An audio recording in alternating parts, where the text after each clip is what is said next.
At Singhania Educational Institute, we're not just prepared for the future, we're actively shaping it with technology and innovation. We are preparing to lead tomorrow.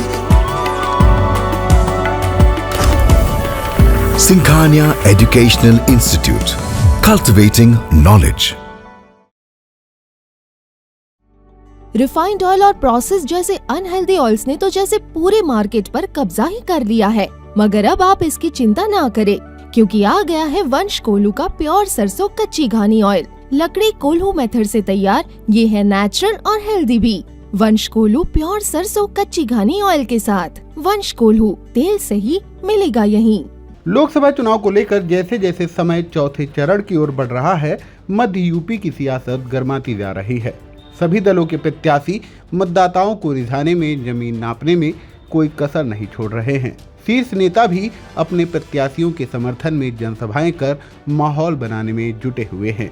इसी के तहत बुधवार को Baspa supremo बहन कुमारी मायावती ने हरदोई के माधवगंज में जनसभा को संबोधित किया।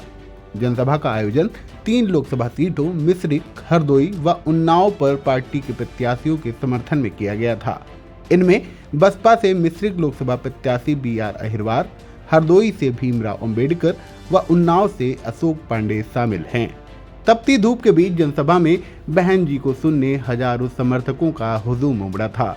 जनसभा में अपने संबोधन के दौरान बहन जी ज्यादातर भाजपा सरकार पर हमलावर रहीं।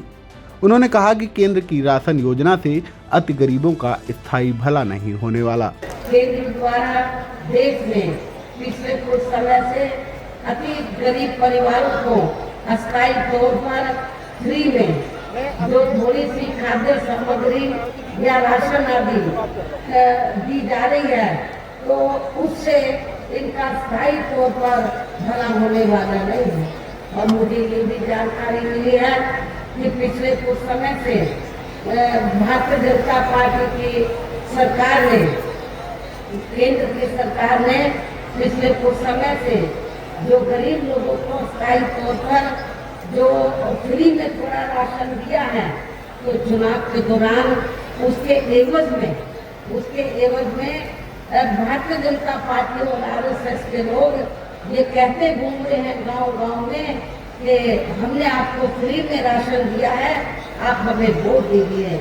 लेकिन मैं अपने गरीब लोगों को ये बताना चाहती हूँ, आप लोगों को जो भी फ्री में राशन दिया गया है, ये भारतीय जनता पार्टी की सरकार ने नहीं, श्री नरेंद्र मोदी जी ने नहीं, अपनी जेब से नहीं दिया है, बल्कि जो आप लोग टैक्स लेते हैं वो उस टैक्स के पैसे से आप लोगों को फ्री में राशन दिया जा रहा है। ये किसी की मेहरबानी नहीं है, न बीजेपी की न श्री नरेंद्र मोदी जी की। पार्टियों के घोषणा पत्र जारी करने पर हमलावर होते हुए बसपा सुप्रीमो ने कहा कि बसपा घोषणा पत्र जारी नहीं करती, बल्कि काम करके दिखाती है। कि हमारी पार्टी किसी भी चुनाव में अपनी पार्टी का कोई भी चुनावी घोषणा पत्र आदि जारी नहीं करती है। वैसे भी हमारी पार्टी किसी भी मामले में कहने में बहुत कम, बल्कि कार्य करके दिखाने में ही ज्यादा विश्वास रखती है। और इस बात का सबसे बड़ा सबूत ये है कि उत्तर प्रदेश में 4 बार हमारी पार्टी के नेतृत्व में रही सरकार ने चुनाव में अपनी पार्टी के बिना कोई जारी किए गए चुनावी घोषणा पत्र के ही प्रदेश में आम जनहित में काफी कुछ ऐतिहासिक कार्य करके दिखाए हैं, जिनकी अब देश में अधिकांश पार्टियों की सरकारें काफी नकल भी कर रही हैं। मिश्रिख लोकसभा क्षेत्र के माधवगंज कस्बे में आज बसपा सुप्रीमो मायावती का आगमन था। भीड़ की संख्या से ये रैली काफी सफल मानी जाएगी, क्योंकि यहाँ हरदोई, मिश्रिख और उन्नाव 3 जिलों की संयुक्त रैली थी। अब मेरे पीछे देख सकते हैं कि बड़ी संख्या में मायावती के मतदाता और प्रशंसक उनको सुनने के लिए आए हैं, जो करीब सुबह 10 बजे से इंतजार करते करते करीब 2 बजे यहाँ मायावती का आगमन हुआ और लगभग 1 घंटे के भाषण में उनका निशाना मुख्य रूप से बीजेपी पर रहा। उन्होंने बीजेपी को अवसरवादी और देश को तोड़ने वाली पार्टी बताते हुए मतदाताओं से अपील की कि वो बार बार नरेंद्र मोदी के झांसे में ना आए और जो निःशुल्क राशन की व्यवस्था केंद्र सरकार कर रही है, वो नरेंद्र मोदी नहीं बल्कि केंद्र सरकार कर रही है, जो आपके पैसे से होता है।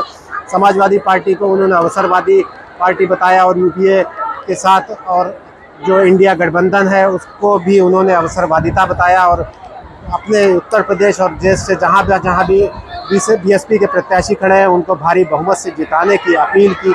भीड़ की संख्या से ये रैली तो काफ़ी सफल समझी जा रही है। यहाँ से आपको बता दें कि मिश्रिख से यहाँ BR अहिरवार जो कि एक रिटायर्ड IFS अधिकारी हैं, उनको मायावती ने टिकट दिया है, जबकि हरदोई के प्रत्याशी भीमराव अम्बेडकर हैं जो BSP से MLC भी रहे हैं, और एक उन्नाव के भी प्रत्याशी यहाँ मंच पर मौजूद थे, जिनको तीनों प्रत्याशियों को संयुक्त रूप से उन्होंने जिताने की अपील की। अब देखने वाली बात ये होगी कि 4 जून को जब परिणाम आता है तो उसमें क्या रिजल्ट आता है, इनके प्रत्याशियों को कितने वोट मिलते हैं, वो भाजपा से मुकाबला करने में सक्षम होते हैं या नहीं, ये तो आने वाला समय ही बताएगा। हरदोई के माधवगंज से आई इंडिया के लिए आमिर किरमानी की रिपोर्ट।